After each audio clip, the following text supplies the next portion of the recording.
Okay, we come to the last presentation of this session, and we're now moving from studies on human participants to studies on animal research. So we're going to look into reporting guidelines for animal research, and Emily Sena is going to present her talk. Thank you very much. So I'm very excited to presenting the results of our ICRA study.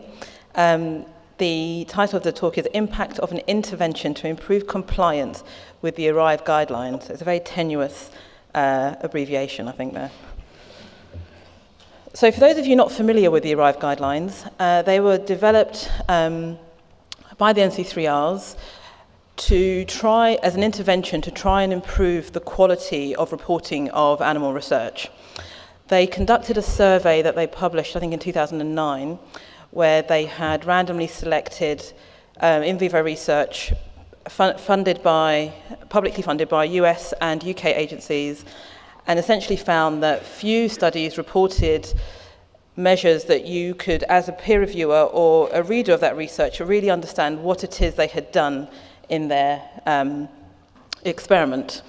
So the NC3Rs convened a working group with statisticians, journal editors, researchers, and came together with what they call the 20-item ARRIVE guidelines.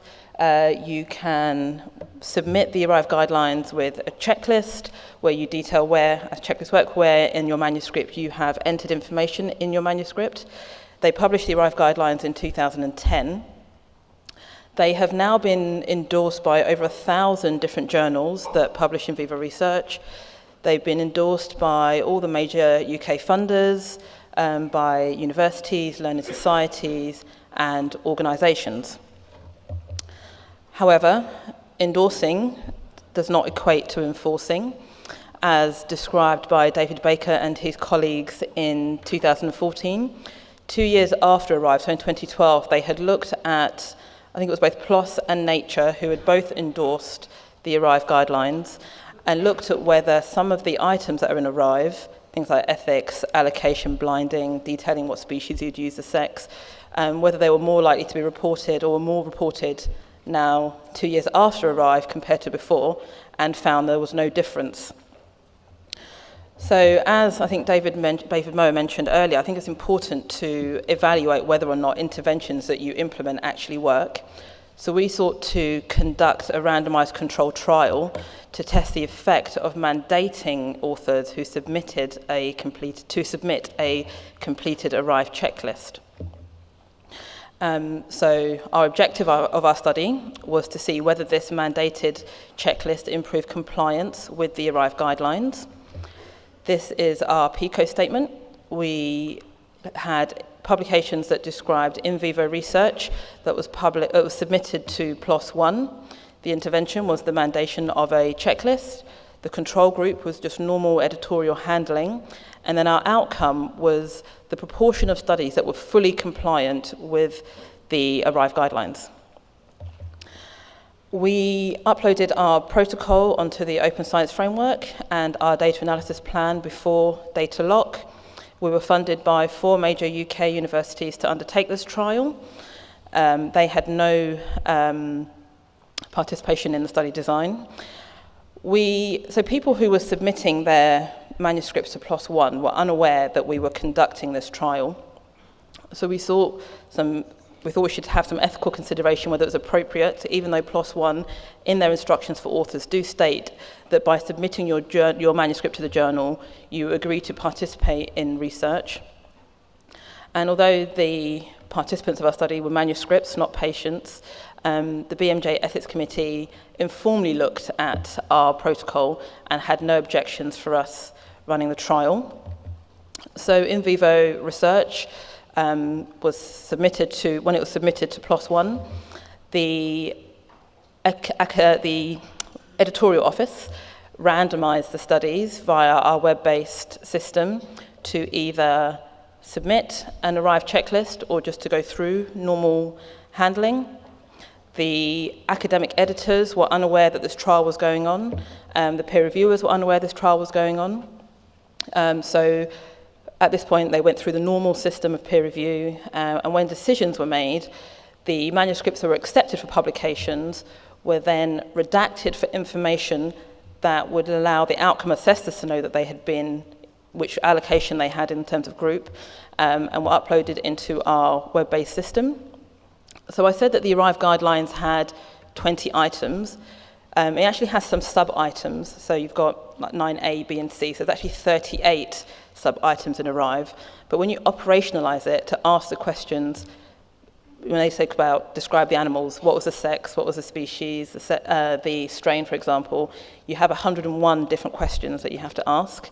So we had an online system with these 101 questions. We crowdsourced outcome ascertainment.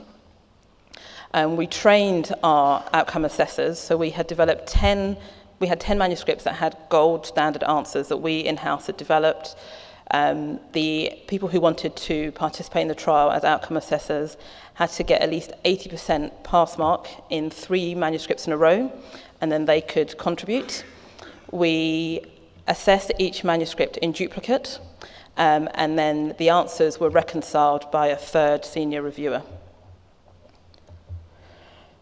So we conducted a sample size calculation. So our primary effect was to assess full compliance with the Arrive guidelines. To observe a 10% improvement between the control and treatment group in terms of 100% compliance, with an alpha of 0.05 and 80% power. I'm not at the end yet, no. We would need 100 manuscripts per group.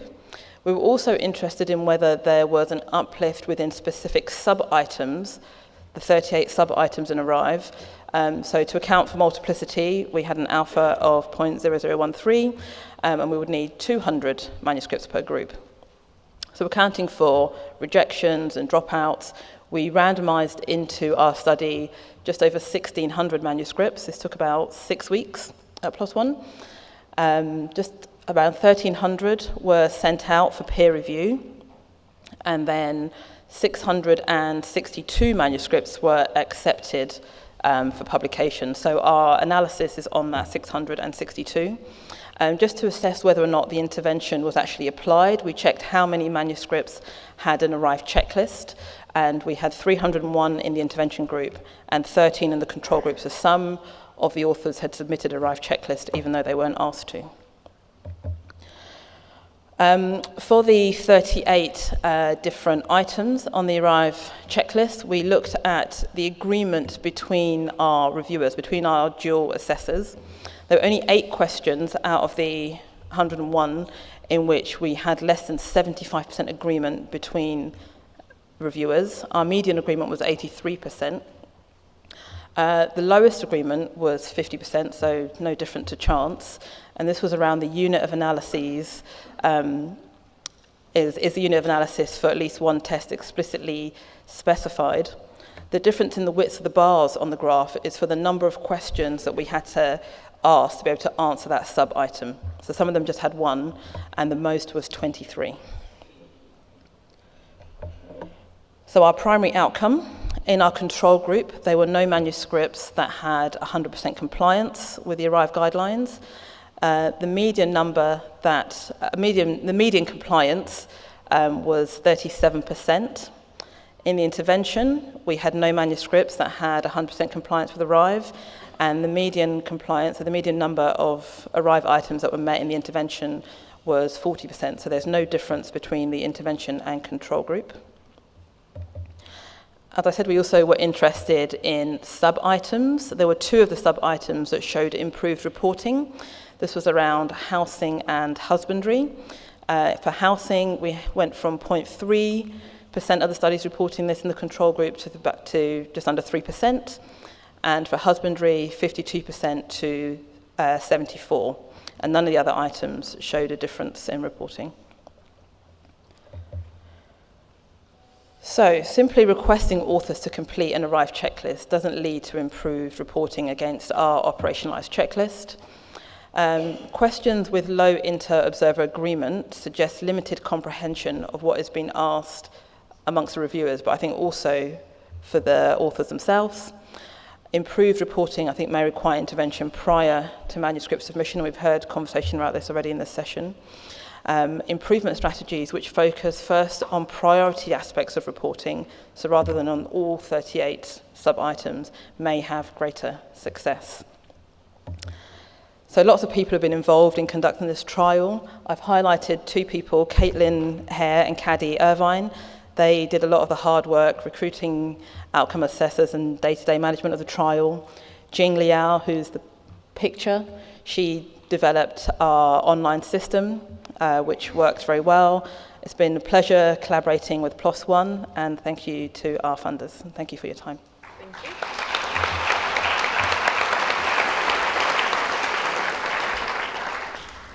Questions? There's one of them. Hi, Anita Bandrowski from RID Project. I wonder if you had looked at whether you could even identify those animals better in the ARRIVE guideline group. If we could identify the animals, as in the species and the strain, or? Correct. Yeah, so that's one of the questions in the... And the stock number? That's not in the ARRIVE guidelines, so that wasn't one of our questions. Yeah, but sometimes you get these things on, these benefits on the side, which you might be able to look at.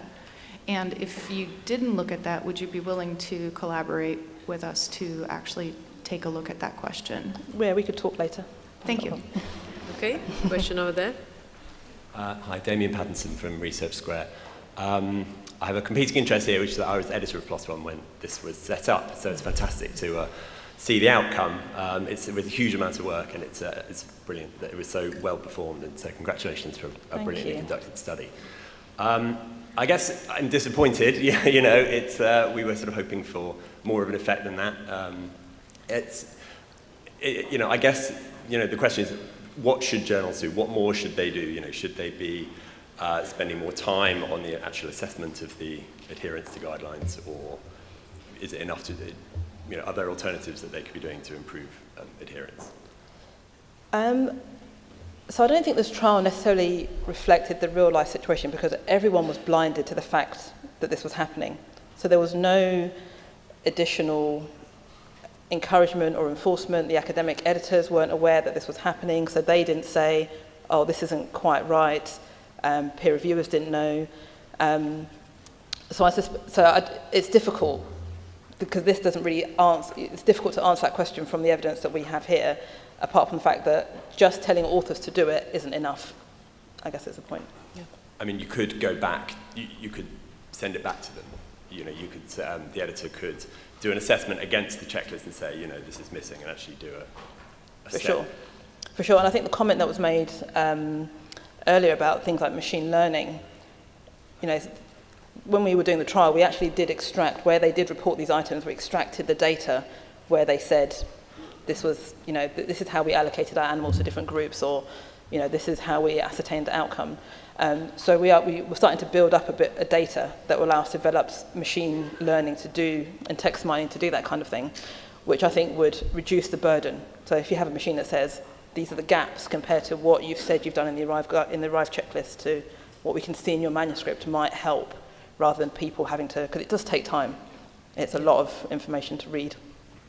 And if I can just say, this is for the editors, but maybe, authors should be given a tool to incorporate the checklist item into a manuscript. Because, you had a fancy online assessment system, and authors are left, they just submit their paper. Maybe if there were tools, and David Moyes' group has shown, and the people from France have shown that if you give a tool, a web tool to the people who are writing the paper, it may help them write better and incorporate things. So thinking about tools not only for the editors to check what authors wrote, but also to make sure that they incorporate these items into what is submitted. Very true. The training platform that we made, we've kept it online, and it's, using it as a critical appraisal training tool is a possibility. So people can go up and say, you read a manuscript and you think, oh yeah, this is quite good. And then when you actually look at these, 101's quite a lot of questions, but when you look at these different questions, you see actually that information is missing. So having tools to help is a useful thing.